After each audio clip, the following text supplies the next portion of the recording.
Muy buenas noches, bienvenidos a Días Contados en Vía X. Hoy en el segundo piso, junto a Juan Diego Montalva y Pablo Matamoros, analizamos algunas actitudes que han protagonizado políticos en las últimas horas. Analía Uriarte, la ministra, pidió disculpas en el hemiciclo por haber tenido un error de comprensión frente a algo que planteó un diputado republicano, y el senador Felipe Kast ha salido a través de un video a refutar a quienes lo han criticado por aparecer en un auto junto a una persona transgénero. Además, recibimos en el estudio a la ministra de Cultura, Julieta Brodsky, pocos días después de que se pusiera fin a una paralización de los trabajadores del Servicio del Patrimonio y con el presupuesto de Cultura ya aprobado en el Congreso. También hablamos de la COP27 que termina en 2 días más. Nos visita en el estudio el exministro de Medio Ambiente, Marcelo Mena.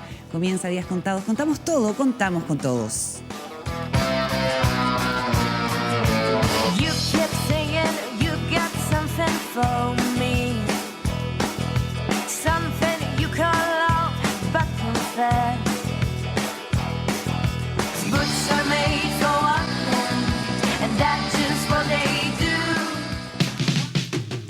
Todo está dispuesto para que empecemos con el análisis de las noticias aquí en Días Contados junto a Juan Diego Montalva, como siempre. ¿Cómo estás, Juan Diego? Muy bien, Carolina. Y hoy, en ausencia de Paula Walker, Pablo Matamoros nos viene a acompañar aquí al mesón. ¿Cómo estás, Pablo? Muchas gracias por estar con nosotros. Muchas gracias por la invitación.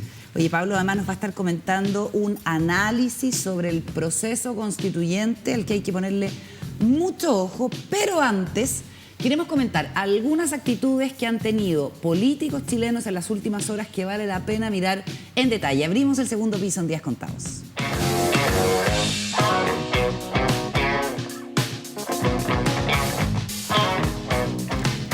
Se estuvo debatiendo a inicios de esta semana el presupuesto 2023, el primero que entrega la administración del presidente Gabriel Boric, ¿cierto? Entonces estuvo yendo el ministro Marcel, además de la participación ya permanente de la ministra Analía Uriarte en las conversaciones con los parlamentarios allá en Valparaíso. Bueno, y a propósito del debate parlamentario, un diputado republicano, el diputado Cristian Araya, hizo una especie de reproche a los ítems en que el gobierno pone plata y dijo algo que vamos a revisar con ustedes, porque allí luego se produce un malentendido y un enredo que lleva a un pronunciamiento de la ministra Analía Uriarte. Esto fue lo que pasó el lunes en el hemiciclo. Si incluso es tanta la generosidad de este gobierno que destinará 2.061 millones para fundaciones como la Fundación Salvador Allende, Corporación Villa Grimaldi, Frei Montalva, Londres 38, Patricio Elwin, etc. 900 millones de pesos para una supuesta búsqueda de detenidos desaparecidos, 3.000 millones de pesos para la transversalización del género en educación, etc. Supuesta búsqueda de detenidos desaparecidos. Fue un anuncio del presidente Boric en la cuenta pública del 1 de junio, lanzar un programa de búsqueda de restos de detenidos desaparecidos, y el diputado republicano fustiga que se otorgue cierta cantidad de plata para distintos asuntos que tienen que ver, por supuesto, con las violaciones a los derechos humanos y los efectos que esto tuvo. Entonces, de inmediato se produjo en el hemiciclo una reacción, sobre todo de las diputadas comunistas. Veamos, por ejemplo, lo que pasó con Lorena Pizarro, que de inmediato reacciona y empiezan a producirse conversaciones muy críticas de la actitud que había tenido el diputado republicano. A ver si tenemos ese apoyo por ahí. Y luego entonces la ministra Analía Uriarte reprocha también la actitud del diputado Araya.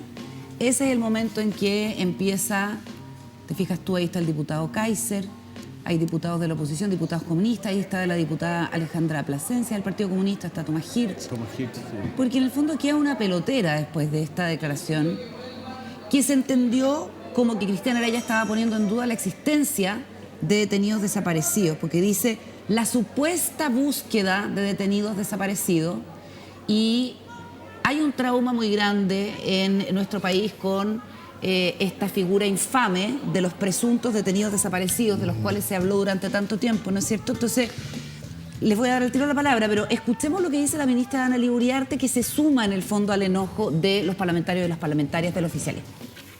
Que tuve un error de comprensión respecto de unos dichos de algunos diputados del Partido Republicano respecto de detenidos desaparecidos y ejecutados políticos. para nosotros, y con eso me refiero al progresismo y a la izquierda chilena, ese es un tema realmente de una sensibilidad altísima. Mal entendí el hecho de que diputados del Partido Republicano hubieran negado la existencia de detenidos, desaparecidos y ejecutados políticos, porque no fue eso lo que dijeron. Lo que dijeron los diputados del Partido Republicano fue, comillas, la supuesta búsqueda, cierre de comillas, de detenidos desaparecidos. He querido corregir de inmediato mis dichos porque no es mi intención imputarle a determinados diputados, a ninguno, dichos que no corresponden a lo que ellos efectivamente manifestaron. Pide disculpas la ministra, hace la rectificación. ¿Qué les parece esta polémica y en el fondo termina con un reconocimiento de la autoridad, Pablo? Yo creo que esto tiene muchas aristas. O sea, obviamente el proceso de reparación en Chile, ojalá, está muy de moda la película de la Argentina 1985, ojalá hubiésemos tenido un proceso así. No lo tuvimos, es historia, ¿no? Es lo que claramente son heridas muy abiertas y yo creo que perseverar en la búsqueda de detenidos desaparecidos es parte. Sí, esto tiene otra segunda arista, estamos en discusión de presupuesto. Este video, con estas tiras flojas siempre se pasan por estas fechas y no hay que recordar dos cosas más. Primero, este partido republicano, un partido que son nuevos cuadros en el Parlamento, a lo mejor falta este rito, este juego de piernas con un tema que es terrible, entonces cuesta ponerlo en eso. Y segundo, entender que a lo mejor las características ideológicas del Partido Republicano y también entender, yo creo, el gran rol o el buen rol que está jugando la ministra Uriarte, por ejemplo, la semana pasada en las negociaciones, a lo mejor un poquito de euforia, pero y también que con la presidencia de la mesa, pero entender que eso, o sea, claramente un tema, como dijo la ministra, muy sensible para dicho sector político y también puesto en duda. Vamos a tener que acostumbrarnos a estos debates entre ultraderecha, neopopulismo.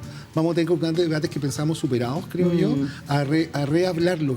O sea, gente que a lo mejor no había estado sentado en esta testera o de las discusiones que llevamos 30 años discutiendo, o sea, llevan 30 años como sociedad. Juan Diego. Bueno, no, yo solamente puedo decir que me pareció magistral. O sea, realmente la maestra, la ministra Uriarte. Sí. ¿Sabes por qué? Porque no es habitual en nuestro contexto político y no es habitual en el actual contexto político. Lo hemos hablado varias veces aquí justamente de que uno de los puntos delicados que vemos hoy día es la virulencia del Parlamento, ¿no? Vimos lo que pasó con Carlos Cariola, parece que las conversaciones no se dan, el numerito que se mandó el partido de la gente, donde hubo denuncia, llegó policía de investigaciones, todas esas cosas no contribuyen al ambiente. Entonces, de verdad creo que yo soy bastante defensor y impulsador de explicar lo que ocurre. Y ella lo que hace en este momento es explicar justamente se equivocó y no. Ahora, yo no había dado con el punto que es muy bueno tuyo, Pablo, que es que estamos en negociación de presupuesto. Es un momento, una semana muy delicada.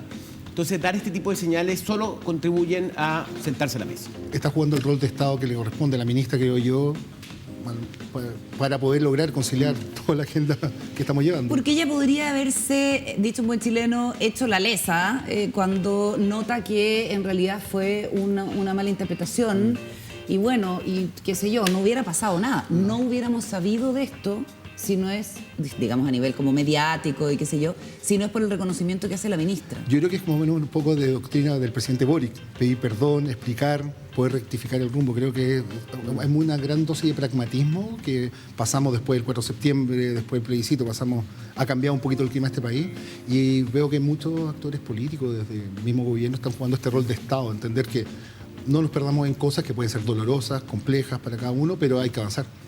No es la única figura que ha apostado a la transparencia en las últimas horas. Abordemos la situación del senador Felipe Kast, que la semana pasada, el jueves o el viernes, se conoce este video en que aparece el senador Kast, senador por la Araucanía, justo cuando el presidente estaba de gira por la zona, en un auto de noche con música con una persona transgénero, ¿cierto? Con una mujer trans. Este es el video que circuló, que se viralizó y al cual se refiere el senador Felipe Kast en una grabación que hace, como en un video selfie, y elige hablar de un asunto que es claramente parte de su vida privada, que no tiene injerencia en sus decisiones como político. Eso también fue parte del debate en las redes sociales, que me parece que es un avance. Especialistas en materia de transparencia, de anticorrupción, diciendo, a ver, hay un límite que es clarísimo, el de la vida privada de las personas. Con quien quiera asociarse, juntarse y verse Felipe Kast es un asunto estrictamente privado, como ha ocurrido en otros momentos que también se han intentado hacer como funas y cancelaciones por las decisiones que las personas toman legítimamente como adultos responsables. Esa es la portada de las últimas noticias hoy día. Me parece violento la actitud que se tomó con esta mujer. Ahí está. Me parecen violentos los comentarios y prejuicios hacia la mujer que me acompaña en el auto. El senador Felipe Kast se refirió a las reacciones que generó el video que se viralizó el fin de semana. Veamos parte de ese video donde se hace cargo de esta controversia y lo comentamos después en el panel. Primero, quiero agradecer las múltiples muestras de cariño que he recibido en los últimos días. Debo reconocer que en un comienzo no pensé que era necesario hacer algún tipo de declaración sobre este video que se ha viralizado, básicamente porque encontraba que no había nada en él que lo meritara.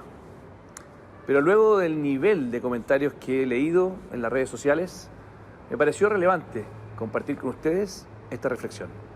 Lo primero que vino a mi cabeza es preguntarme cómo un video donde aparezco manejando, escuchando música y acompañado de una mujer termina siendo el video más comentado en las redes sociales. Luego de analizar los distintos comentarios que hicieron que este video sea viral, me encontré con dos tipos de personas. Primero, aquellos que no sabían que yo me encuentro separado y que hicieron todo tipo de especulaciones, asumiendo que actualmente me encuentro casado. El segundo grupo son personas que han emitido comentarios llenos de prejuicios y acusaciones hacia la mujer que me acompaña en el auto, cuestionando incluso su sexualidad. Esto me parece extremadamente violento en los tiempos que corren. Y no deja de sorprender que los mismos que festinan y hacen acusaciones en esta dirección son aquellos que en sus perfiles en las redes sociales se autodefinen como defensores de las mujeres y de la diversidad sexual. Mi historia y actuar en política son conocidas. Siempre he trabajado para terminar con la discriminación en nuestro país. Y es especialmente doloroso ver que algunos, buscando sacar un pequeño provecho político, no respetan estos códigos y no les importa el daño que puedan generar. He decidido hacer esta declaración para poner atención en lo que me parece un lamentable episodio de prejuicios. ¿Cómo lo ven, Juan Diego Montalva? Sí, tuvimos una discusión editorial respecto a este tema. No es un tema sencillo. A mí, bueno, yo creo que, y tú, Carolina, eso fuiste bastante claro cuando lo discutimos, ¿no? Es una persona pública y es una persona pública que tiene que responder al público. El nivel de escrutinio es mayor si eres una Es mayor, persona... ¿me entendés? Y es indudable. Él no comete ningún delito, no hay nada reprochable desde mi punto de vista. Puede ser que una persona conservadora diga, bueno, esto no puede ser. No tengo el detalle de cómo, cuál es la sexualidad de la persona, ni dónde fue, ni cuándo fue. Esto puede haber sido hace 20 años, puede haber sido si es una operación. Tiene que haber sido en el último tiempo porque él dice, yo estoy separado. Y él, separado hace para lo que voy, poco. o sea, sí, pero cuando uno ve el video no hay un contexto que te permita a ti ubicar y saber, ¿me entendí?, los detalles. Y no hay nada. No hay nada irregular, o sea, no tiene nada de malo. Hay muy mala leche de la persona que lo publica, sin lugar a duda, o tiene una intención. Sin embargo, a mí hay algo que me pasa, fíjate, con el video de él, y que él hace mucha referencia, repite muchas veces que él no quería responder, que lo había pensado, que había dejado espacio.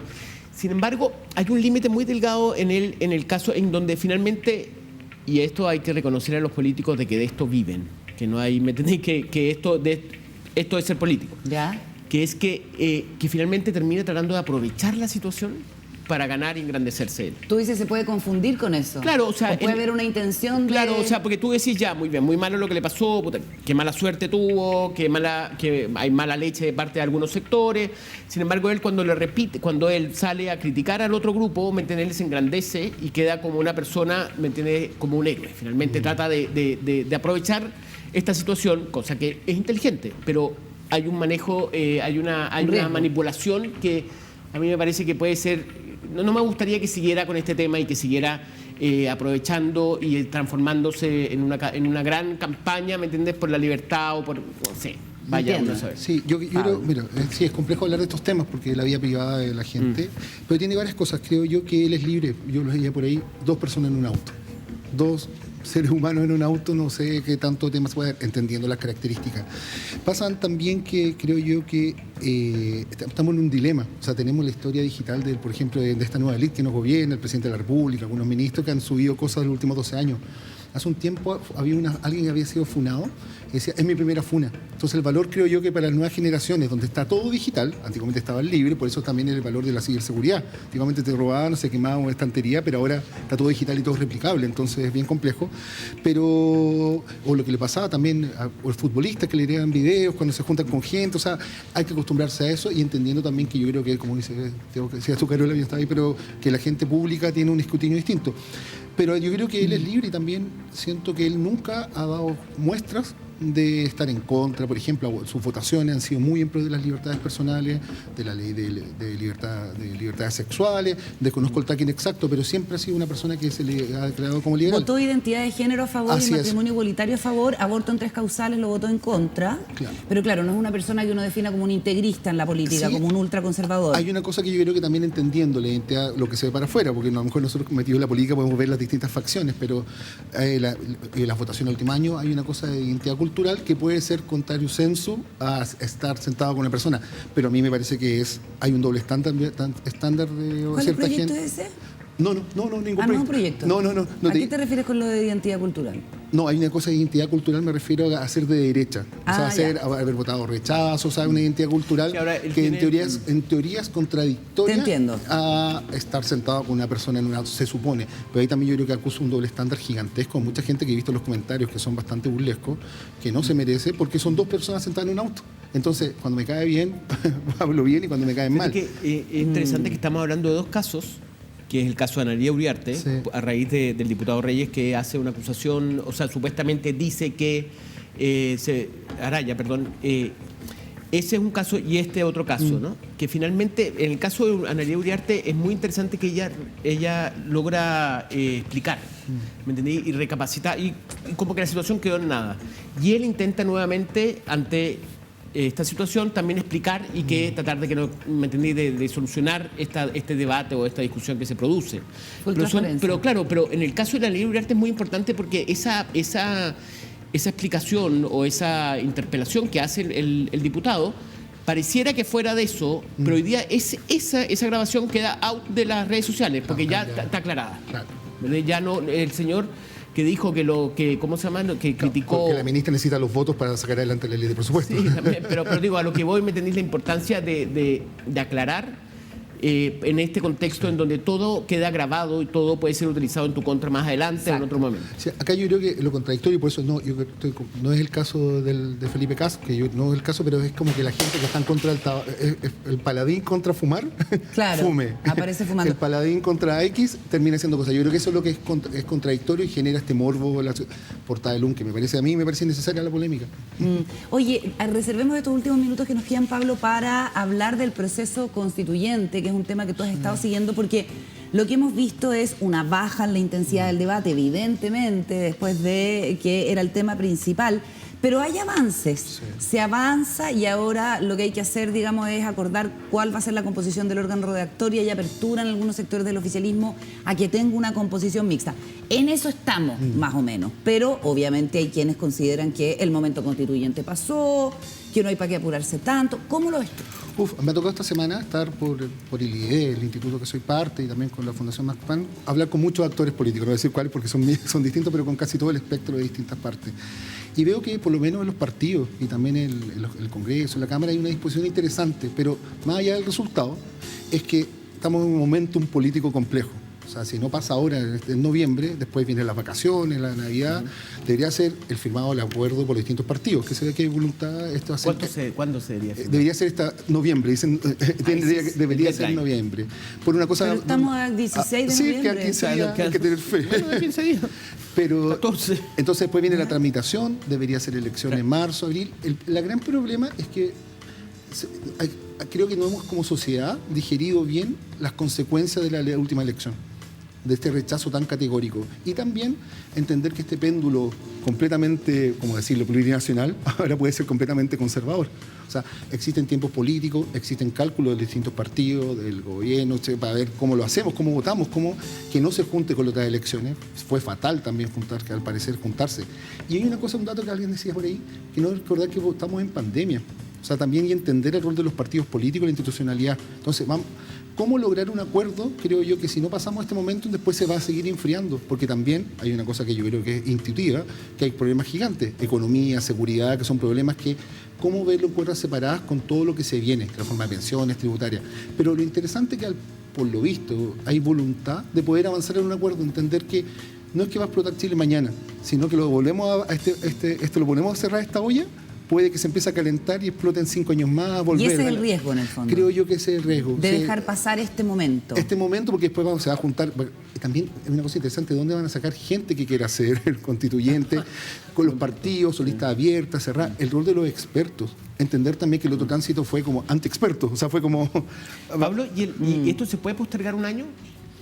Es que puede que también se enfríe, puede que termine porque viene el otro calendario electoral, municipal, parlamentario, presidencial, o sea, va a ser muy complicado. Entonces, ¿quién va a querer ser electo? ¿Cuál es el mecanismo? ¿Cuáles son los plazos? O sea, yo creo que lo mejor sería que terminemos el próximo año cerrando esto con un plebiscito de salida, sería ideal. Yo creo que, por lo visto, hay voluntad de hacerlo. Matices, obviamente, todos, y están también todos con un poquito calculando cómo van. Claro. Pero siento yo que hay que poner ojo. Yo creo que hay que levantar el tema de que hay un momento político que debería ser ahora darle curso a esto.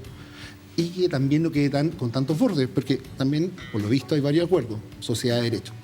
Sí. Paridad. Hay 12 bases constitucionales. Claro, y hay algunos acuerdos que podemos, después de lo que pasó, los derechos, la paridad, la descentralización, la regionalización, reconocimiento de los pueblos originarios, un Estado ecologista. O sea, existen distintos factores que yo creo que hay, con matices, obviamente, algunos le ponen apellido a las cosas, le van cambiando, pero avanza. Y a mí, en lo personal, lo que me encanta es que podamos hacer un cambio ya cultural también, de la Constitución del 80 a sociedad de derecho. Apellidos más, apellidos menos, que somos una sociedad de derecho en un Estado subsidiario. Creo yo que eso, ahí hablo yo como yo. El Estado subsidiario. Sí. Pero también ahí caló mucho. Por eso es muy complejo, perdón que me extienda, pero es complejo separarlo. Ahora me decía alguien, este país caló muy fuerte la cultura neoliberal. Vi la encuesta de Te Influye en la mañana. Lo que más cree la gente es la propiedad de su plata, aunque sean 100 pesos. Entonces, es complicado cómo separar la discusión y cómo que no se nos junten millones de cosas de aquí a lo que viene. Pero que haya calado tan profundamente el neoliberalismo, ¿tú dices que hay que contrarrestarlo o que hay que aceptarlo? No, hay que entender que también la cultura el año 80, como fue votado también, como fue este proceso, que a lo mejor fue muy cerrado, era otro país, dictadura, etcétera. Claro. Pero también hay que entender, yo creo que también lo relevante, algo pasó, este proceso identitario y maximalista que vimos. Recuerden que habían independientes, muchas listas independientes, y ser de un partido era como ilegal. Entonces, al parecer se va a recuperar un trance normal de una república, con partidos, con representación, con expertos. Ojalá que no quede los bordes, las fronteras no sean una muralla gigante, para que la gente también sienta una ligación. Pero creo que simbólicamente tenemos que avanzar en eso. Muchísimas gracias. No sé si me expandí mucho. No, está perfecto. Muchísimas gracias, Pablo, por la compañía. Y muchas gracias por la invitación. Acápite constitucional, para no dejarlo de lado. Ojalá que salga todo bien. Precisamente para avanzar hasta la próxima. Muchas gracias por la invitación. Gracias, Pablo. Oye, nos vamos a ir a la pausa. Acá en Días Contados, a la vuelta estaremos conversando con la ministra de Cultura, Julieta Brodsky, que nos visita en el estudio. Antes, tengo que contar. De regreso en Días Contados, saludamos a la ministra de las Culturas, las Artes y el Patrimonio, Julieta Brodsky, que nos acompaña acá en el estudio. ¿Cómo estás, Julieta? Bienvenida. Muy bien, Carolina, ¿y tú? Bien, tenemos harto tema. Partamos por lo más contingente, que es la aprobación en el Parlamento de la partida presupuestaria para cultura, que va a tener un 16% más de financiamiento que en el presupuesto del 2022 diseñado por la anterior administración. ¿Cómo es eso en términos de las aspiraciones que ustedes como ministerio tienen? ¿Y cuál va a ser la impronta y el foco del gasto de estos recursos que entiendo que son 38.000 millones de pesos? Bueno, efectivamente estamos ahora en proceso de aprobación de este presupuesto. Nos falta aún el pleno de la Cámara de Diputados y del Senado. Pero para nosotros estamos muy contentos porque ya esta propuesta de presupuesto demuestra efectivamente el compromiso de este gobierno con la cultura. Eso lo he repetido muchas veces, pero siempre es bueno dejarlo claro porque, bueno, estamos en un contexto difícil, cultura está creciendo un 16%, siendo el cuarto ministerio que más crece. Y eso nos está dando señales claras de que, por un lado, hay un compromiso con la cultura, de que queremos que este sector crezca, se reactive, vuelva a la vida, digamos. Y también que estamos queriendo avanzar hacia nuestro compromiso de gobierno, que es llegar al 1% del presupuesto de la nación. Y además, ¿cuánto tenemos actualmente? El 0,44% estaríamos llegando en el 2023. Ok. Y efectivamente este presupuesto además trae buenas noticias porque incluye nuevos programas. Tenemos 4 nuevos programas en este presupuesto que vamos a incorporar. Es el de Puntos de Cultura Comunitaria, donde se integran efectivamente un programa, una política pública contundente hacia todas las iniciativas de cultura comunitaria que existen en nuestro país, lo que además dialoga muy bien también con nuestro afán de recuperar espacios públicos, de mejorar la seguridad en los barrios, ¿no? Tenemos también un nuevo programa enfocado en el trabajo cultural, en el fortalecimiento y promoción del trabajo cultural, algo inédito en la institucionalidad cultural y que va muy de la mano con nuestra agenda de trabajo cultural decente y con la elaboración de un estatuto del trabajador cultural. También tenemos un nuevo programa de ecosistemas creativos que quiere fortalecer ecosistemas creativos en regiones a través de instancias de capacitación, de identificar eslabones más débiles en las cadenas. Entonces, también hay un trabajo importante que no se había realizado dentro del Ministerio, que es no solo apoyar la industria creativa a través de fondos, sino a través de un acompañamiento. Perfecto. Y una dirección más clara. Perfecto.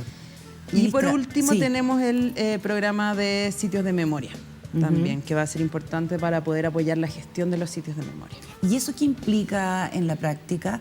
Porque estoy pensando en el debate parlamentario. Hay posturas que son bastante renuentes en una derecha más dura, más extrema, a, qué sé yo, que se gasten recursos en todo lo que tiene que ver precisamente con memoriales, con sitios de memoria. Hay una actitud de resistencia, pues lo hemos visto en algunos debates recientes. ¿Cómo anticipa eso y en qué va a consistir específicamente desde la cultura este rescate de los sitios de memoria? Bueno, nosotros tenemos un compromiso con el tema de memoria y derechos humanos y no podemos rehuirlo, ¿no? Y sobre todo en el marco de la conmemoración de los 50 años, el próximo año del golpe de Estado. O sea, creemos que ya estamos en un punto en que este tema no debiera dividirnos, sino que debiera unirnos en entender la necesidad de defender la democracia y de que la defensa de los derechos humanos es algo irrestricto. O sea, como que de ahí no podemos traspasar esa línea como sociedad, ¿no? Y eso es lo que estamos buscando también con la conmemoración de los 50 años, con el apoyo a sitios de memoria. No es tratar de sacar de un cajón temas que nos dividan como país, sino al revés, decir, bueno, esto ya llegó el momento en que nos unamos en torno a esto, en que veamos cómo esto nos sirve para proyectarnos hacia el futuro, para generar un diálogo intergeneracional y no algo que simplemente se trate de vivir en el pasado, ¿no? Como muchas veces también se intenta decir. Y en el caso de los sitios de memoria, creemos que es importante que las familiares, las víctimas, la sociedad en su conjunto tenga espacios también para recordar, para entender lo que ocurrió y lo que no queremos que ocurra en el futuro. Y ahí la idea de este programa es poder apoyar a un sitio de memoria al menos por región. Ya. Y son sitios en la gestión, digamos, que tengan recursos para poder gestionarse, porque efectivamente las agrupaciones tienen muchas dificultades para llevar adelante la gestión de estos sitios de memoria, pero tienen que ser sitios de memoria que cumplan con requisitos muy claros, tienen que estar reconocidos como monumentos históricos por el Consejo de Monumentos Nacionales, tienen que tener un edificio de propiedad fiscal y tiene que haber sido traspasado a alguna agrupación la gestión de esos sitios. Perfecto, ya. Ministra, hablemos de lo que pasó la semana pasada. Los museos y bibliotecas estuvieron cerrados, los trabajadores del Servicio del Patrimonio estuvieron paralizados. Esto es algo que logra desactivarse el viernes porque esperan los trabajadores que se cumpla un compromiso que dicen que usted asumió hace algunos meses. Ahí se ven algunas imágenes. Entre otras cosas, la eliminación de los grados más bajos de la dotación del Servicio del Patrimonio. ¿Cómo ve usted el conflicto específicamente y cuál va a ser la solución para que no nos tengamos que encontrar con las puertas de los museos cerrados, que es algo muy triste, sobre todo cuando estamos recién retomando la actividad presencial con todo el costo tan grande que ha tenido? Así es, nosotros estamos muy preocupados justamente de que los espacios culturales estén abiertos, es nuestra preocupación fundamental y por eso hemos realizado un trabajo tan estrecho con los funcionarios y funcionarias del Servicio del Patrimonio. Sabemos que han pasado años difíciles, la verdad es que a veces nos olvidamos que venimos de una crisis tremenda, ¿no? De una de las mayores crisis que ha vivido el mundo en las últimas décadas. Y efectivamente eso significó también para nuestro ministerio pasar por momentos difíciles porque venían recién instalándose, o sea, el 2018 se crea, ya empieza a regir la creación del Ministerio de las Culturas, las Artes y el Patrimonio, y inmediatamente después, bueno, viene estallido, y inmediatamente después pandemia, y las restricciones en temas presupuestarios afectaron al ministerio, hicieron que se retirara el informe financiero que acompañaba la creación del ministerio.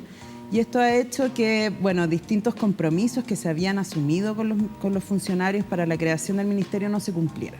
Entonces, nosotros al entrar al gobierno nos topamos con esta situación, ¿no? Había mucha precariedad en la interna que se venía arrastrando ya incluso desde antes. Y por eso firmamos un acuerdo, nos comprometimos a avanzar en temas y hemos avanzado muchísimo. Nosotros llevamos trabajando con ellos desde julio en mesas de trabajo permanente. Hemos tenido 8 mesas de trabajo funcionando con los funcionarios y funcionarias.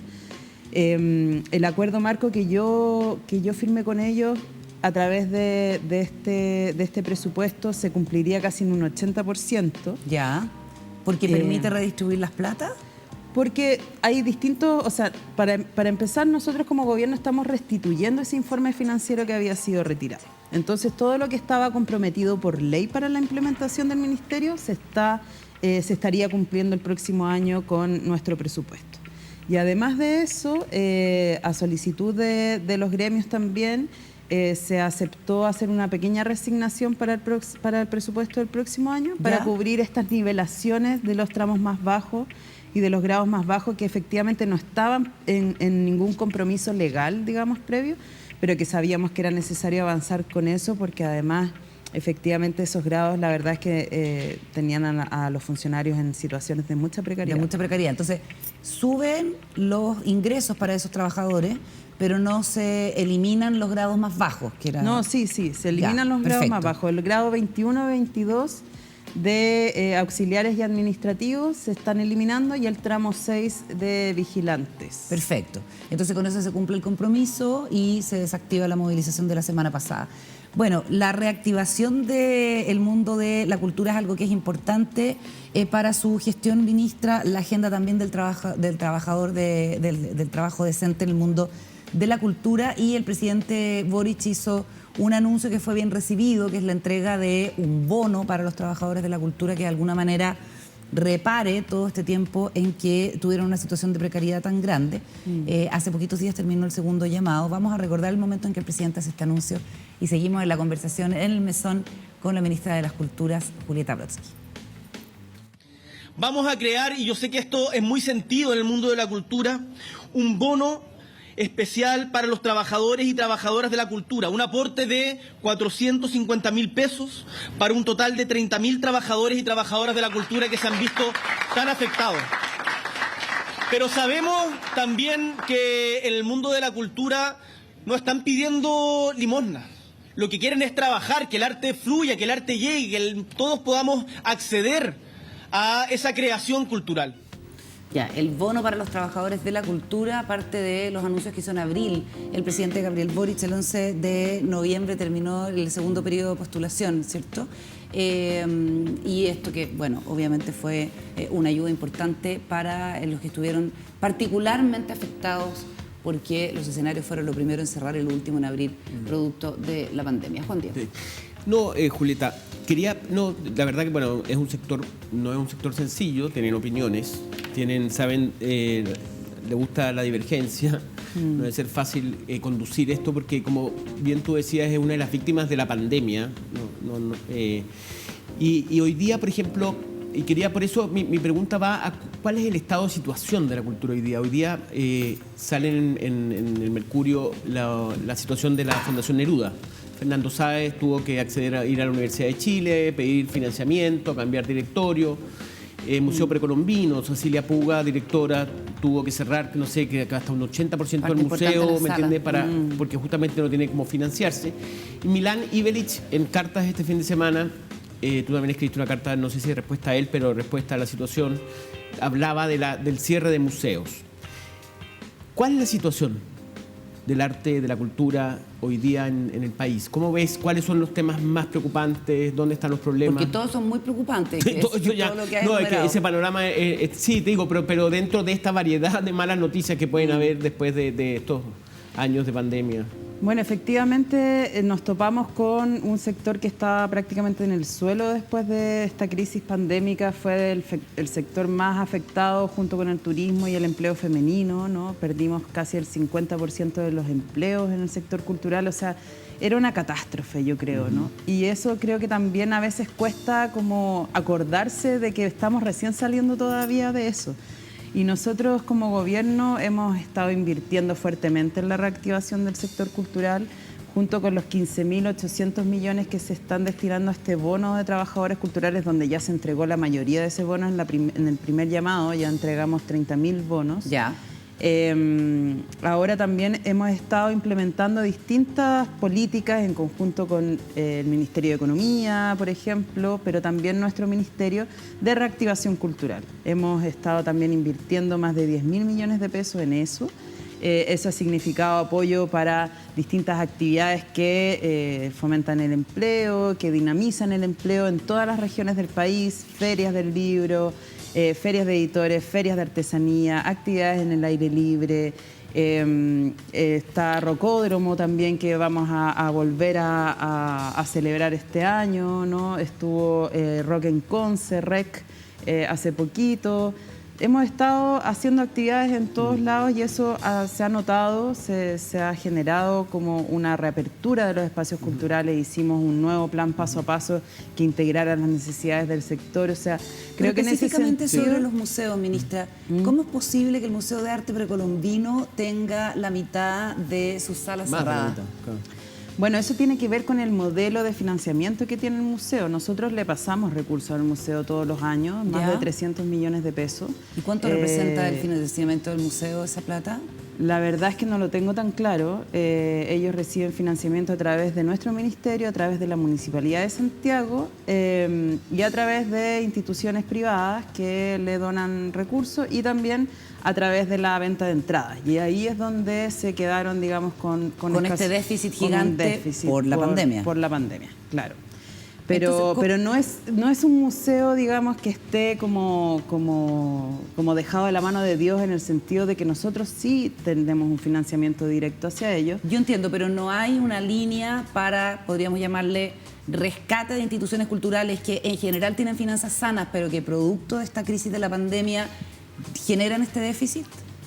O sea, hay distintos instrumentos. Nosotros también tenemos el programa de apoyo a organizaciones culturales colaboradoras, que se llama PAOC. Ya. Y esta es una institución donde las instituciones culturales, todas las organizaciones culturales que tienen cierta trayectoria, que tienen un impacto territorial importante, etcétera, pueden postular y obtener un financiamiento que se puede expandir y que no es concursable todos los años. Es un financiamiento que tiene cierta estabilidad y que según cómo se va rindiendo, cómo se va utilizando esos recursos y si no hay ningún, digamos, problema en la gestión de esos recursos, ese financiamiento se mantiene. Digamos, en los años. ¿Y podía postular a este PAOC o lo hicieron el precolombino? Claro, el precolombino en este caso no puede postular porque son instituciones que ya reciben financiamiento directo del Estado. No le sirve esa herramienta. En ese caso no, pero sí, por ejemplo, la Fundación Pablo Neruda postuló a este programa. ¿Y qué otra salida tiene el precolombino? Es que me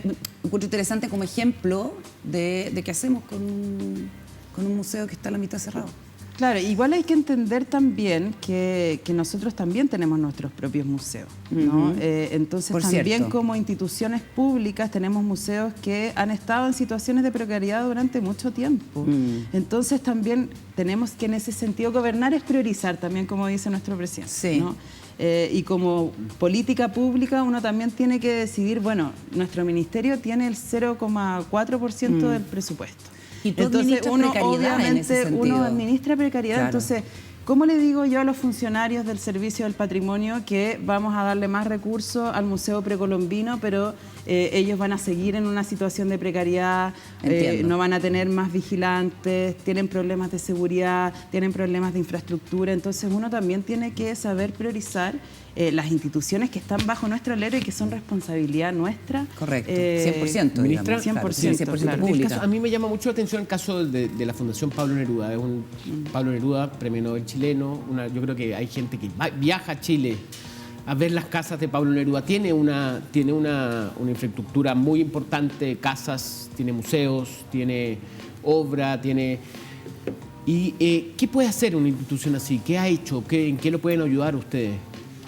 Bueno, efectivamente una posibilidad es que uno pueda hacerle un traspaso de recursos directamente o bien que entren a este programa de apoyo a organizaciones culturales colaboradoras que va a sacar sus resultados prontamente y esperamos tener buenas noticias para la Fundación.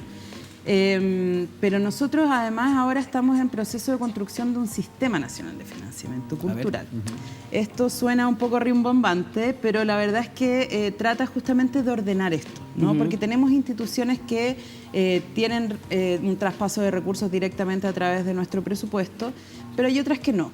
Y claro, las que no están, obviamente quieren entrar, muchas de ellas, ¿no? Y se preguntan por qué hay unas que sí y a ellas no. Entonces nosotros justamente queremos establecer criterios para decir, bueno, este tipo de instituciones van a obtener financiamiento vía directa, este tipo de instituciones entran a este programa, estas otras instituciones van a tener que postular a fondos concursables, ¿no? O sea, ahí creo que es necesario que nuestra institución, en pos de la transparencia, la probidad, etcétera, que requiere una institución pública, también nosotros podamos establecer criterios más claros de qué tipo de herramientas tenemos para qué tipo de iniciativas.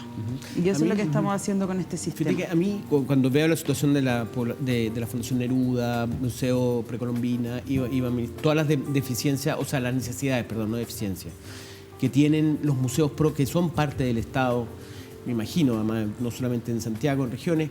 Fíjate que a mí, guardando las proporciones, es como el quiebre, se quebró el sistema cultural. ¿Me entiendes? Como la sensación que me da es que quebró en términos, así como los bancos quebraron en el 83, en términos, quebró la banca en Chile. Yo creo que la pandemia para la cultura fue como quebró la industria cultural, la cultura, ¿no? Y en ese sentido, mi pregunta, sin tener conocimiento al respecto, es como si podríamos hacer una deuda subordinada, ¿me entiendes? Hacer una política pública destinada justamente a ayudar, que sea contundente, en donde participen privados, públicos, porque de verdad yo no le veo mucho, o sea, tratar de resolver esto con lo poco que hay. Como seguir en la bicicleta. Claro, ¿me entiendes? Como que bueno, ya vamos a tratar de pararnos la bicicleta, en algún momento volveremos a funcionar. A mí me parece que estamos bastante al debe, ¿no? Con la industria cultural. Bueno, justamente nosotros es una de las tareas más importantes que nos pusimos cuando llegamos y por eso hemos estado trabajando con otros ministerios, por ejemplo, porque sabemos que como Ministerio de las Culturas quizás no nos da para todo, porque efectivamente no tenemos un gran presupuesto, pero Cercotec tiene sus instrumentos, los que hemos también focalizado hacia cultura, Corfo tiene sus instrumentos, los que también hemos focalizado hacia allá. Tenemos un trabajo que hacer muy intenso con Mineduc, por ejemplo, porque efectivamente el campo educativo es un campo de empleabilidad, por ejemplo, para trabajadores culturales. Estamos construyendo un estatuto del trabajador cultural justamente para generar un ambiente o una política de trabajo decente en el ámbito cultural.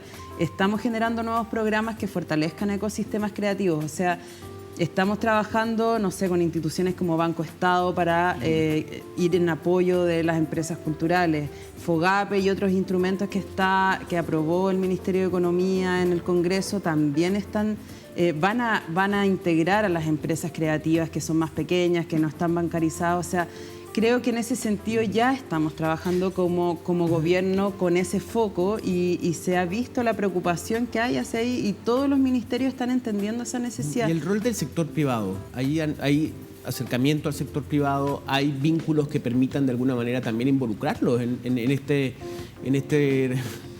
Sí, lamentablemente incluso el sector privado ha estado disminuyendo su participación en iniciativas culturales y eso obviamente va a haber que poner un foco ahí. Nosotros tenemos un instrumento que ya lleva muchos años en uso, que es la Ley de Donaciones Culturales, que es un instrumento incluso bastante inédito a nivel mundial, ¿no?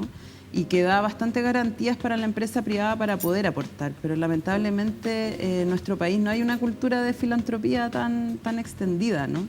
Y tenemos que avanzar en eso y es una de las metas también que nos tenemos que poner.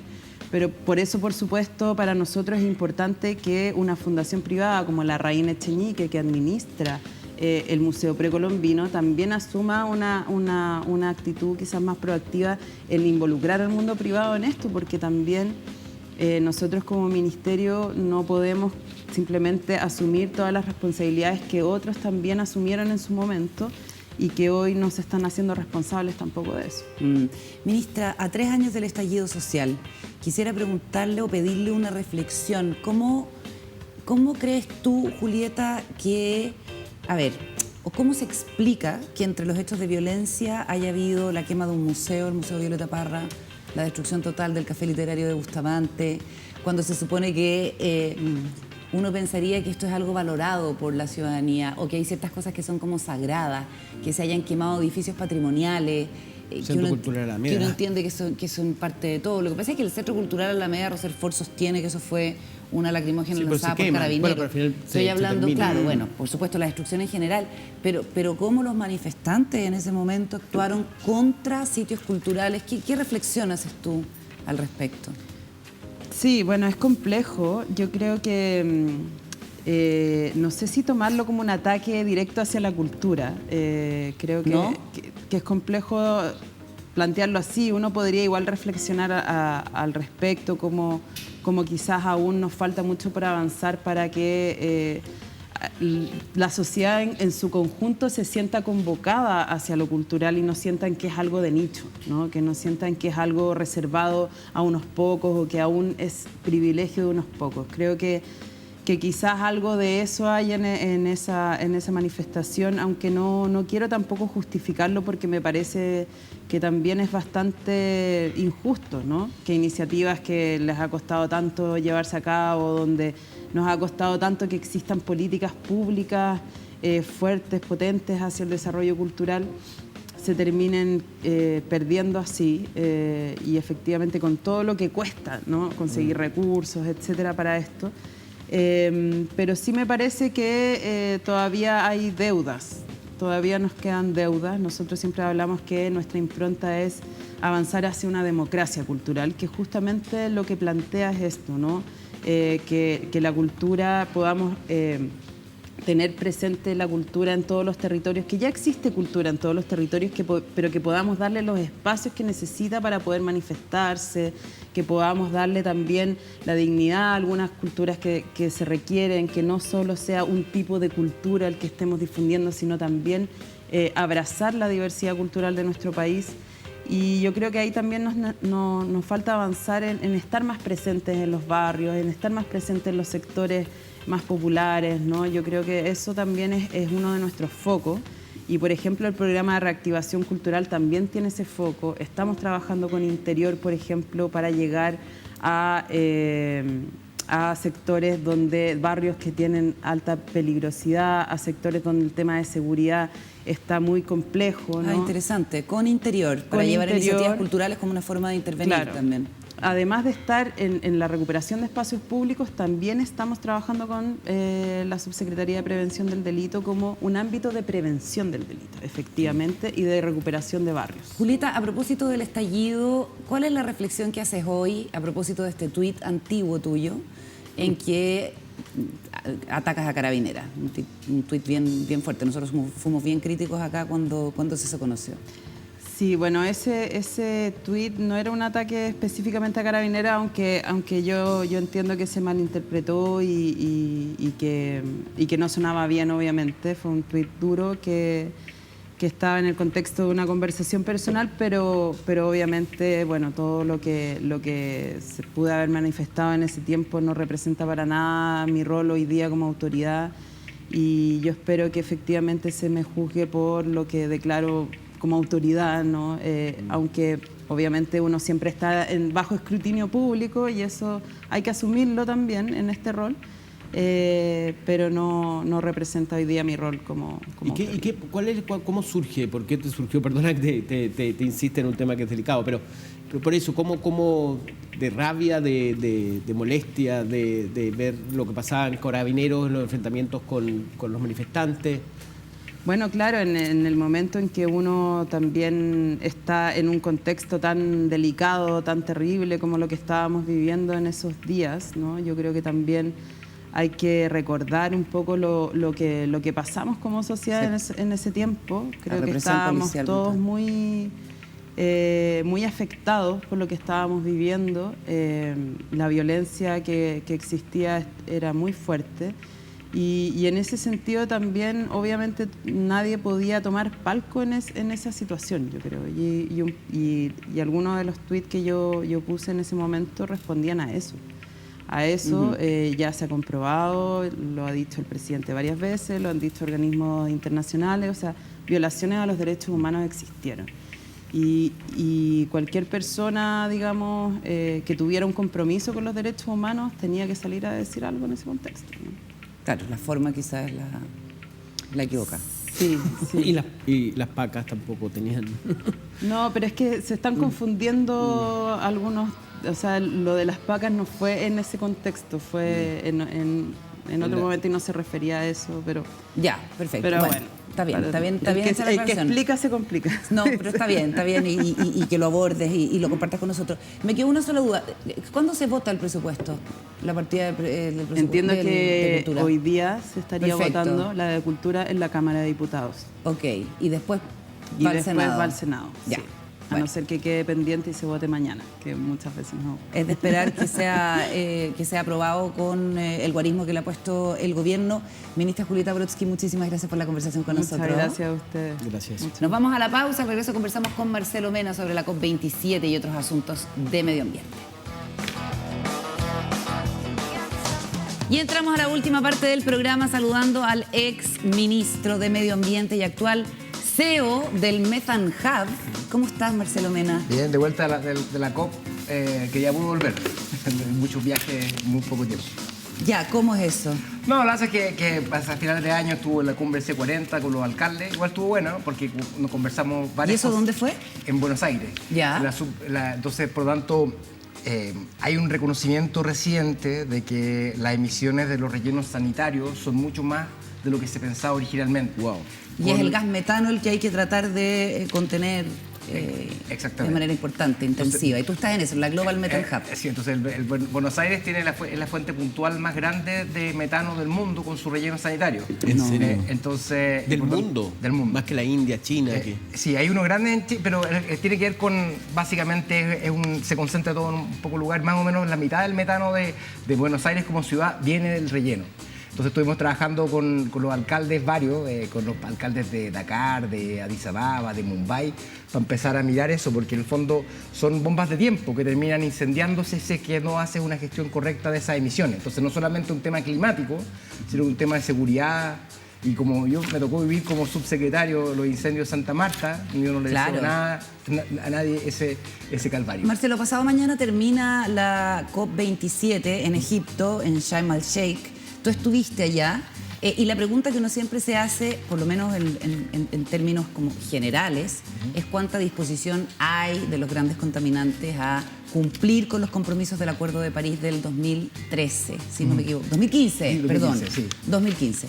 ¿Qué pudiste ver y qué rol puede tener un país chico como Chile? Es lo que siempre nos preguntamos, que se ha puesto cada vez más ambicioso en temas de acción climática, pero que a la vez tendría bastante más derecho que los grandes contaminantes a tener plazos más largos para el cumplimiento de la descarbonización y otras metas.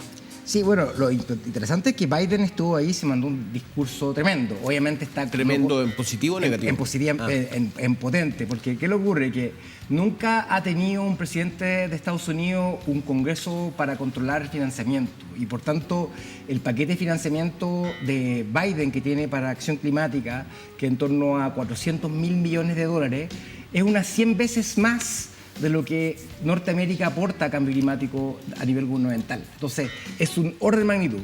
Y también ayuda a los países en vía de desarrollo. Tiene un fondo de capitalización de en torno a 11.000 millones de dólares más, que es como el triple de lo que aportó Obama en su momento. Entonces, ¿y esa plata en qué se va? ¿En combatir el daño climático, ponte tú, en países que están expuestos como Chile? Esa es la parte que viene ahora, ¿no es cierto? Entonces, pasando al tema de qué es lo que puede aportar Chile.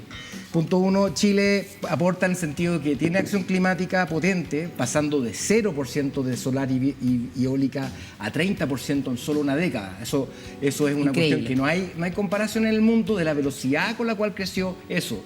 Y quizás no muchos de los que están hoy día escuchando están conscientes que en un día como hoy, probablemente 60-70% de la energía que hemos consumido viene del sol y el viento a lo largo del verano, pero el promedio anual es 30%. Y eso lo hicimos varios gobiernos consecutivamente con políticas, por tanto, gatillando inversión. Y ese ejemplo es un ejemplo que también otros países han tenido.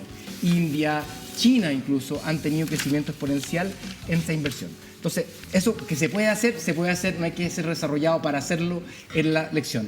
Pero también este puente al mundo subdesarrollado, en el sentido de que nosotros, por ejemplo, como estamos abordando cosas recientemente, cosas que quizás Europa abordó hace 20 años, nosotros sí podemos colaborar con nuestros vecinos para poder abordar estos problemas entre medio. Entonces, en ese sentido, el Methane Hub que me toca liderar, que es una filantropía global, está basada en Chile y tiene ese vínculo. Entonces, por lo tanto, nosotros diseñamos políticas públicas con la antigua directora de Cambio Climático del gobierno de Piñera, ¿no es cierto?, Carolina Armeneta, trabajando y conversando con otros países del vía de desarrollo que entienden de que las cosas sí se pueden hacer y no hay por qué estar esperando el desarrollo para poder tener acción climática. Vienes de la COP también. Sí. ¿Cuál es el ambiente en la COP? A mí, ¿sabes lo que pasa? Te lo cuento porque la sensación que hablábamos ahora en la pauta de que como que son más efectivas estas acciones de arte o acciones de manifestación de poner pintura tirar pintura o salsa de tomate o ketchup en una obra de arte y poner las manos y decir que terminemos con el petróleo y que la COP. Entonces, por eso te voy a decir, ¿cuál es el ambiente cuando tú vas a la COP? ¿Cómo hay ambiente de que se están haciendo cosas, de que hay demandas, hay... Sí, o sea, siempre hay dos cosas que son reales. Se está haciendo mucho más que nunca y también es insuficiente. Las dos cosas son reales. Chile apareció en el ranking de German Watch, que es un think tank súper duro, como el número 3 en el mundo en temas de acción climática por sus políticas públicas de los últimos 3-4 años. En donde la ministra Maísa Rojas tiene una huella porque ella participó en la ley de cambio climático que da cuenta de ese liderazgo. A mí también me tocó participar en poder incorporar algunos temas de riesgo climático al sistema financiero. Entonces hay un trabajo que es real, pero por otro lado Chile no está suficiente. Está subsidiando combustibles fósiles, el cierre de termoeléctrica es pegado con chicle, o sea, basta que haya una crisis energética para que se puedan prender las termoeléctricas a carbón de nuevo. Entonces, esas contradicciones son reales, pero efectivamente... Ya, pero, perdona, te interrumpo. Chile cierra termoeléctrica y por su parte China abre termoeléctrica a una velocidad que eventualmente puede doblar el esfuerzo que está haciendo Chile por cerrar. Entonces... No están así en el sentido que, por ejemplo, China ya primero que todo se comprometió a no financiar más termoeléctricas a través de su banca. O sea, ustedes saben que el Banco Mundial no financia termoeléctrica a carbón, pero por mucho tiempo a través de su iniciativa Belt Road Initiative, no me acuerdo cómo se llama, pero una iniciativa internacional de financiamiento, llegan a África, llega con la plata, dice no se preocupe del Banco Mundial, acá les financiamos nosotros eso y alguna vez serán termoeléctricas y eso está terminando, ese financiamiento está terminando, eso es real. Y China se comprometió también a que no va a tener financiamiento... Está bajando su velocidad de termoeléctricas nuevas, está invirtiendo en temas de metano como pocos países, va a tener una meta de metano que es más ambiciosa que la de Chile y otros países, por tanto está avanzando en eso. Europa Europa va a terminar este año con menos emisiones de gases de efecto invernadero. Efectivamente, por la crisis del gas natural, claro. Tuvo que buscar otra fuente. Efectivamente, las termoeléctricas que estaban operando menos a carbón empezaron a operar más porque había una cosa real, como lo que vivió Chile en su momento con la escasez del gas natural. Claro, pero desde Argentina. En este caso es por la guerra, la invasión rusa a Ucrania. Exacto, pero la respuesta de Chile 4 años después fue una potente reemplazo a renovables y un cierre acelerado de termoeléctrica a carbón, algunas de ellas de 5 años de vida útil, que se inauguraron el año 2019 y que van a terminar probablemente su operación el año 2025, 6 años. Pero estamos hablando de que esas cosas sí se han dado y por tanto yo creo que mucha gente que tiene una agenda antiambiental es la que se festina con que efectivamente hubo más de 100 aviones privados, sí. Que llegaron a la COP. Porque claro. no se van haciendo dedos los presidentes de la República, van en sus autos, esos aviones propias, evidentemente, y uno podía ver que había un espíritu de trabajar. Ahora, es un país con mucho petróleo, es un país que no tiene estándares ambientales muy buenos. Entonces, estamos hablando de Egipto. Egipto en particular, sí. Había contradicciones, el reciclaje no era tal, ver a las auspiciadoras de marcas de bebidas presentes ahí también. Fue un gran escándalo lo de la Coca-Cola, que es, entiendo, la principal productora de plástico de un solo uso del mundo. Sí. Y Greta Thunberg puso el grito en el cielo cuando vio que Coca-Cola auspiciaba la COP27, tenía un rol bien destacado. Y lo pusieron como un ejemplo ya, pero muy simbólico de lo que se llama greenwashing, que es como... Sí. Pero dejaron de ser ¿qué es el greenwashing? El blanqueo verde, en el fondo, de hacer... Lavado de imagen. Cosas, lavado de imagen en particular. Y Coca-Cola se retira como auspiciador de la Se retira, pero después te regaló la bebida. Entonces, al final... Estaba lleno de Coca-Cola. Así que yo no vi mucha gente reclamando. Y tomaron Coca-Cola. ¿Y tomaban Coca-Cola? Sí. Tirando los saldos la Coca-Cola. Por supuesto que estaban tomando, porque tampoco el agua de la llave en Egipto es necesariamente fácil de tomar. Oye, ya, entonces un país que también tiene como muchos temas en cuanto a, qué sé yo, el uso de combustibles fósiles. Y entiendo que también el presidente Gustavo Petro de Colombia anunció el compromiso de parar las prospecciones petroleras en su país. Sí. Una actitud que, por ejemplo, el presidente electo de Brasil, Lula, dijo que no iba a tomar, porque también hay, o sea, si tú tienes una riqueza como esa y tienes países que siguen explotándolo, claro, tienes una desventaja por hacer un compromiso con la acción climática. Son cosas complicadas las que hay que resolver con el compromiso. Imagínate, la discusión hoy día tiene que ver con, por ejemplo, Senegal. Senegal tiene yacimientos no convencionales de gas natural tremendo. Y hoy día gran parte de las viviendas cocinan, y eso la gente no tiene muy consciente, pero de la misma forma que en Chile, en el sur, la gente se calefacciona con leña, en los países africanos todas las comidas son con combustible sólido. Entonces, por lo tanto, es algún tipo de residuo el que se utiliza. Entonces, evidentemente, es justo que un país como ese, que tiene combustible sucio, ocupe cosas que son más limpias. Pero por otro lado, entonces lo que nuestra responsabilidad como países más cercanos al desarrollo es que mostremos de que es posible saltarse esa etapa. En el caso de Chile, la calefacción eléctrica es mucho más barata y limpia y efectiva. Ahí está el titular del presidente Gustavo Petro, que encendió la polémica, aseguró sin tapujos que el petróleo en Colombia no es un generador de empleo. Bueno, nosotros estamos en un escenario también, Marcelo, en que el hidrógeno verde es la gran estrella de la generación de energías limpias, pero hemos visto que ha habido algunas dificultades para el desarrollo de proyectos, para el otorgamiento de permisos, no solamente de hidrógeno verde, sino de otras energías renovables no convencionales. ¿Qué pasa con eso? ¿Qué pasa con el compromiso? ¿Qué pasa con la permisología? ¿Qué pasa con las inversiones? En fin. Sí, efectivamente el recuento es que hubo un proyecto grande en Magallanes, una región que contamina 3 veces per cápita que lo que contamina Noruega, que tiene igual condiciones desfavorables en temperatura. Por tanto, estamos hablando de una región extremadamente consumidora de combustibles fósiles, con calefacción y muy poca eficiencia en ese contexto. Evidentemente, una región así vale la pena que se integre para tener más energía renovable. Eso es positivo. Entonces, muchas veces la gente olvida el contrafactual en ese contexto. El status quo es lo inaceptable, ¿no es cierto? Tenemos que reemplazar el transporte petrolero por transporte eléctrico. Y si alguna vez ese auto es un auto eléctrico, eso convengamos que es mejor que un auto a diésel, por el cual mucha gente no reclama. Entonces, en este contexto de la transición, tenemos que reconocer que hay, en inglés, trade-offs. Hay cosas que se ganan y se pierden. ¿No es cierto? Entonces, tenemos que empezar a reconocer eso. En el caso de, si uno piensa en términos generales, uno puede planificar a donde tienen que estar los generadores eólicos. No podemos estar con esta cosa de que lo van a hacer solamente para exportar. Evidentemente la economía de Chile es exportadora, integrada. ¿No es cierto? Como que hay una cosa como media anticomercio internacional. Hay toda una cosa de crítica velada que no tiene que ver con la acción climática. ¿De parte del gobierno? Que nubla. No. Yo creo que en este contexto Diego Pardo, Maiza Roja, tienen clarísimo, Nicolás Grau, tienen clarísimo de que hoy día la transición energética requiere inversión y no vale la pena entrampar este proyecto en la evaluación ambiental. Y hay que tomar decisiones que son difíciles algunas veces. Pero es la Ceremi la que...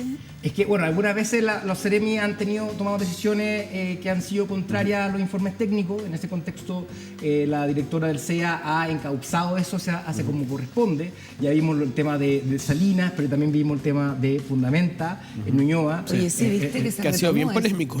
Exactamente, pero lo importante es fundar las decisiones y no basarlo en opiniones. Para eso está el sistema de evaluación de impacto ambiental. Entonces, ¿hay falencia en el sistema para poder abordar la transición energética tan grande? Evidentemente. ¿Estamos listos para poder financiar proyectos de 2.000, 3.000 millones de dólares? Tampoco lo estamos financieramente. Tenemos que crear eso, pero resolvamos el problema que queremos resolver. No nos quedemos entrampados por cosas que son secundarias frente a la tarea más grande que Marcelo, tenemos que llevar a cabo. Respecto al hidrógeno verde, puntualmente se ha hablado mucho de que Punta Arenas podría ser un centro de abastecimiento mundial. Sí. ¿Ya?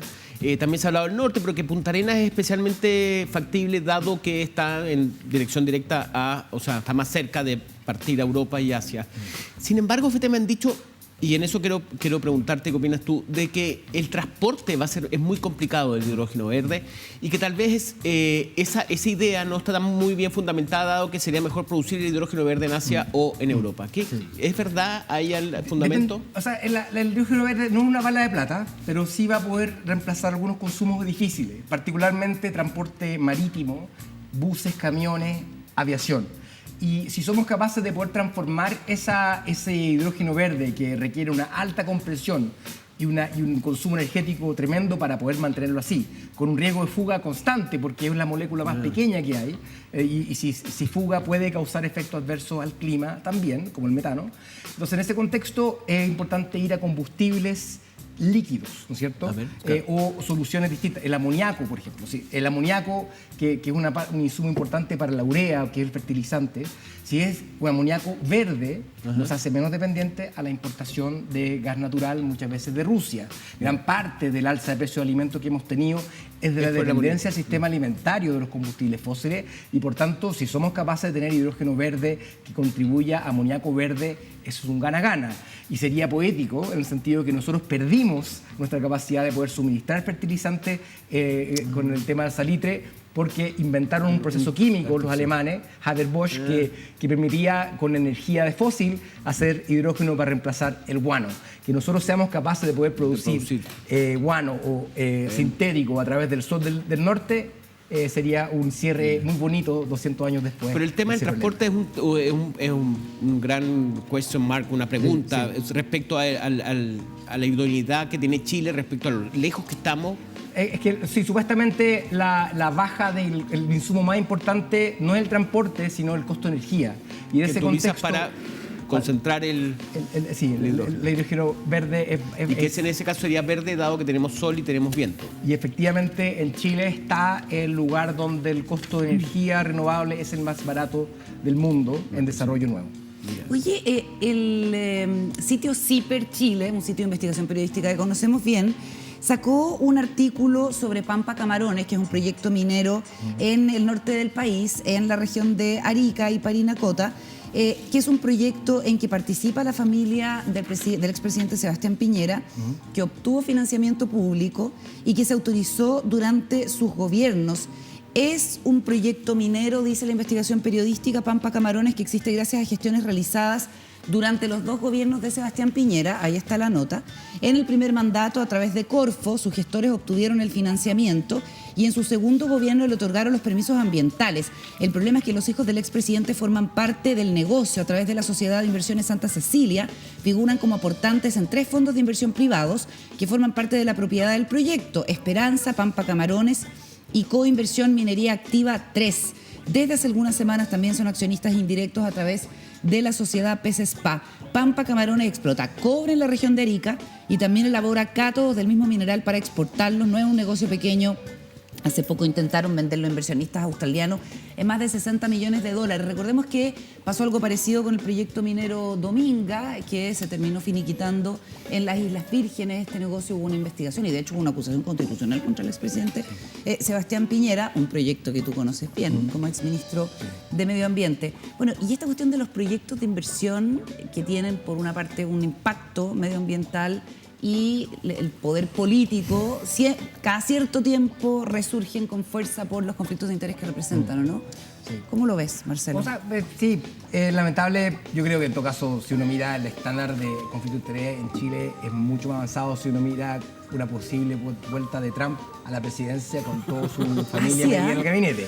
O sea, tú dices que Chile tiene menos conflicto de intereses de que lo que ocurriría si Trump vuelve a ser presidente. Sí, o sea, yo creo que en general esos son detalles de alguien que ha querido, quizás siempre ha tenido ese problema de una separación un poquito laxa entre negocios y política. Pandora Papers eso tampoco, eso no nos deja, no disculpa que exista la posibilidad de estos antecedentes en que hablan de una vinculación entre el presidente Piñera, expresidente Piñera, y proyectos que estaban a cargo vinculados a Corfo y a la autorización de... Sí, hay un vacío ahí en el sentido de que contra quién el conflicto de interés sería, por ejemplo. Uno no puede obrar a favor de alguien, un amigo, o obrar en contra de un enemigo, o cosas que son directa relación hasta primo, parece que. Entonces, en el fondo tú no puedes contratar, ni beneficiar, ni alguien que sea de un rango consanguíneo, y eso está bien, y la Contraloría eso lo revisa, y también jurídicamente, internamente, los mismos ministerios hacen ver esas cosas. Lo que ocurre es que esta cosa jerárquica es un poquito distinta, ¿no es cierto? Vamos a otro caso, el caso del presidente Boric, que ha manifestado opinión contraria al proyecto Dominga.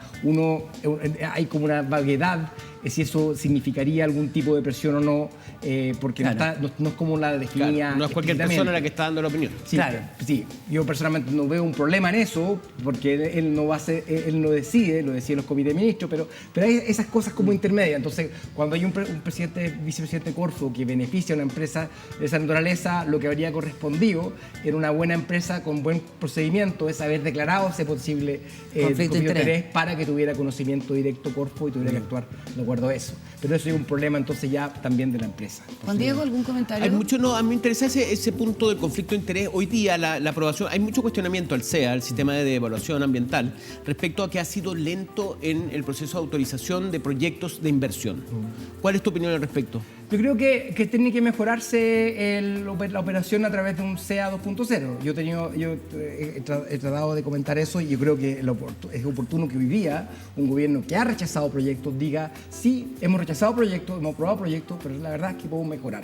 Hay dos reformas súper simples que pienso que se tienen que hacer sí o sí. ¿Ya? La Comisión de Evaluación Ambiental Regional no tiene por qué decidir nada. Eso es una decisión política. Eso es un gran cambio. Es un cambio porque hay un informe consolidado de evaluación que lleva a cabo el director del CEA regional, y por tanto, basado en eso se decide, porque la opinión de cada uno de los servicios individuales ya está manifestada. Y por tanto, una votación es una decisión que es política redundante. Correcto. Por otro lado, el Comité de Ministros también debería ser eliminado, porque ahí hay una gran demora que mucha gente no ha reparado. Si bien en el caso mío con Dominga tuvimos una decisión en 4 meses, lo frecuente es que un proyecto como los rulos se demoró 5 años en decidir el Comité de Ministros, y no hay nadie más que culpar que al Comité de Ministros, porque eso sesiona en forma propia. Eso general, destruye un proyecto. Exactamente. 5 años esperando. Sí, exactamente. Entonces, 3 años fueron varios otros proyectos hidroeléctricos, los proyectos mineros Hidroaicén en su primera configuración, aprobado el año 2011, se ve en Comité de Ministros 2014, 3 años. Entonces, eso, si vamos a pasar al Tribunal Ambiental directamente, saquemos la instancia política del Comité de Ministros y la Comisión de Evaluación Regional. Perfecto. Marcelo, un gusto como siempre tenerte por acá. Muchísimas gracias por venir a conversar con nosotros. Nos vamos, termina esta edición del programa. Muchísimas gracias por la compañía. Hasta la próxima en Días Contados.